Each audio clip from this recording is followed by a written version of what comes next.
Enero ng 2022, ilang series ng kakaibang pagkawala ng internet connection sa bansang North Korea ang napansin ng mga expert nang ang mahigit sa isa sa mga central router na nagbigay daan sa internet access ng bansa ang hindi gumana na nagdulot ng malaking abala sa Hermit Kingdom sa kanilang digital connection sa labas ng mundo. Well kaibigan, sa video nating ito, alamin natin ang epic na kwento sa likod ng kakaibang pagkawala ng internet connection sa North Korea noong 2022. Sino ang nasa likod nito at kung bakit nangyari ang ganoong klase ng insidente?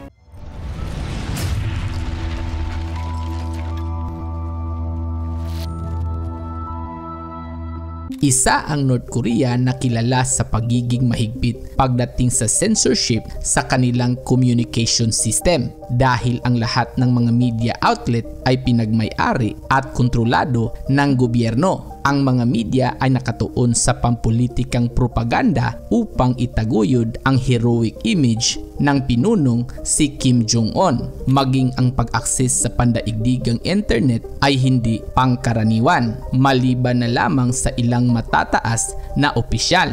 Ang mga universities ay pinapayagan ding makagamit sa pandaigdigang internet sa iilang maliit na bilang ng computers na may mahigpit na pagsubaybay. Ang mga lokal na residente naman ay maaaring maka-access sa internet sa pamagitan ng kanilang pambansang intranet na tinatawag nilang Kwangmyong.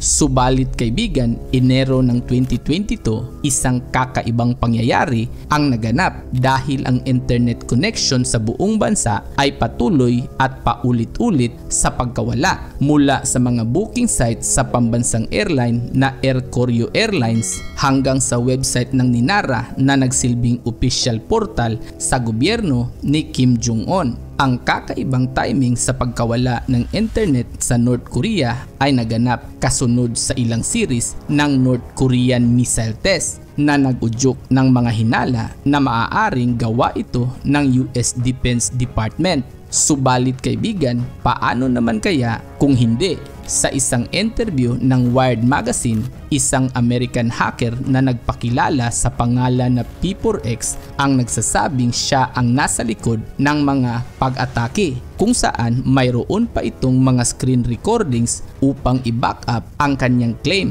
At sinasabi na ginawa niya ang mga pag-atake dahil sa paghihiganti. Dahil noong January 2021, inatake siya ng mga North Korean hackers at ang iba pang mga US security researchers gamit ang Microsoft Windows at Google Chrome, kung saan nag-set up ang mga North Korean hackers ng mga Twitter account at nagpanggap na mga cyber security blogger at nagbahagi ng link sa kanilang mga target sa isang blog na may kasamang malware na naglalaman ng backdoor upang ma-access ang device ng kanilang target na hindi nila nalalaman. Bagamat hindi man ito nagtagumpay laban sa kanya, subalit nagulat si P4X kung bakit siya tinatarget ng mga North Korean hackers na nag-iwan ng matinding kirot sa kanyang puso. Subalit ang kakulangan ng tugon mula sa gobyerno ng Amerika ang nag-udyok sa kanya upang maghiganti. Dahil dito, unti-unting inipon ni P4X ang mga kinakailangang data upang mailunsad ang isang malawakang pag-atake sa internet infrastructure system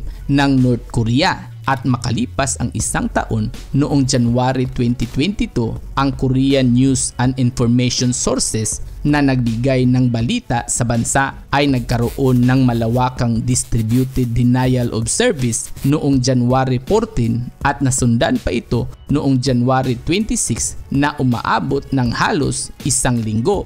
Dahil dito, halos lahat ng website sa North Korea ay na-shutdown sa mga panahong iyon. Gayon din ang email at lahat ng serbisyong nakabatay sa internet, maliban na lamang sa mga website na nakabase sa labas ng bansa. Ayon pa kay P4X, tinatarget niya ang kahinaan ng internet system sa North Korea na matatagpuan sa mga server at routers na nabigong mapatch bagamat hindi man ito lubusang inilarawan ni P4X kung papaano niya nagawa dahil sa ayaw nitong maprotektahan ng North Korea sa hinaharap, ngunit nagbigay ito ng halimbawa ng isang bug na may mga maling HTTP headers kung saan mailarawan niya ang teknolohiya sa internet ng North Korea na luma at maliit. At sinasabing nagawa niyang i-shutdown ang internet system ng North Korea habang nasa kanyang bahay, nanood ng TV at kumakain ng maanghang na merienda. Well kaibigan, ano naman kaya ang nakamit ni P4X sa pag-shutdown ng internet system ng North Korea? Gayong alam naman nito na iilang libo lang sa halos 26 na milyong residente ng Hermit Kingdom ang may espesyal na pahintulot na ma-access ang pandaigdigang internet. Ayon pa kay P4X, ang kanyang pag-atake sa internet system ng North Korea ay isang simbolik. Ginawa niya ito hindi upang magnakaw o sirain ang gobyerno ng North Korea, kundi upang ipaabot ang mensahe para sa rehime ni Kim Jong-un na hindi niya kinukonsinti ang mga ginagawang cyber attack ng North Korea. Dahil ang mga North Korean cyber warfare ay kilala at pinaniniwala ang nasa likod ng ilan sa mga pinakamalaking cyber attack sa kasaysayan, gaya na lang ng infamous Sony leak noong 2014 kung saan naglabas ang mga North Korean hackers ng 5 mga larawan ng pelikula ng Sony at ilang mga confidential data. Nagbanta din ito ng higit pang aksyon kung ilalabas ng Sony ang pelikulang The Interview na isang comedy film na pinagbibidahan ni Seth Rogen at James Franco tungkol sa dalawang Amerikano na kumuha sa buhay ni Kim Jong-un.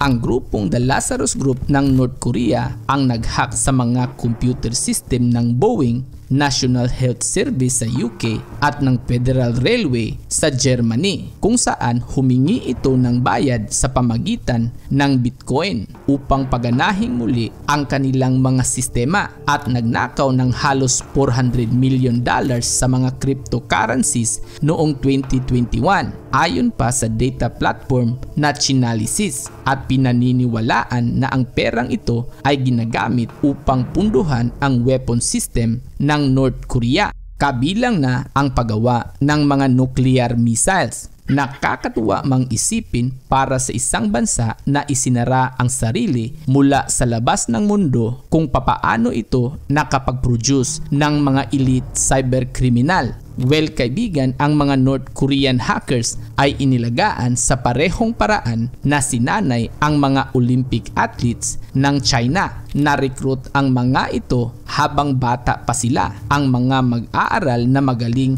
at mahusay sa matematika at science ay inilagay sa mga specialized schools at universities at sinanay sa mga advanced coding hanggang sa lumaki. At pinaniniwalaan na mayroong 7,000 North Koreans ang nagtatrabaho sa kanilang cyber program na kadalasang nag-ooperate sa iba't ibang bansa tulad ng China, kung saan may mas mahusay na akses sa impormasyon kaysa kanilang isolated na bansa. Ayon naman kay P4X, ang pansamantalang pag-shutdown sa internet system ng North Korea ay isang simpleng pampagana dahil ninais nitong gumawa ng mas advanced stage ng hacking upang magnakaw ng impormasyon at ibahagi sa mga eksperto at umaasang makapag-recruit ng mas maraming tao para sa kanyang krusada, at naglunsad ng isang site sa dark web na tinatawag niyang Punk Project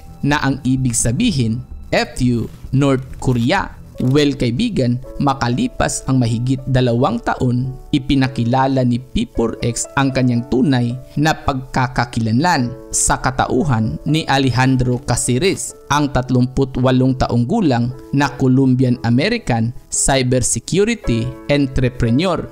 Ito ang The Epic Unlimited na palaging nagsasabi na hindi limitado ang karunungan basta't pag-iisipan mo lamang ng masinsinan. Kaya, peace out!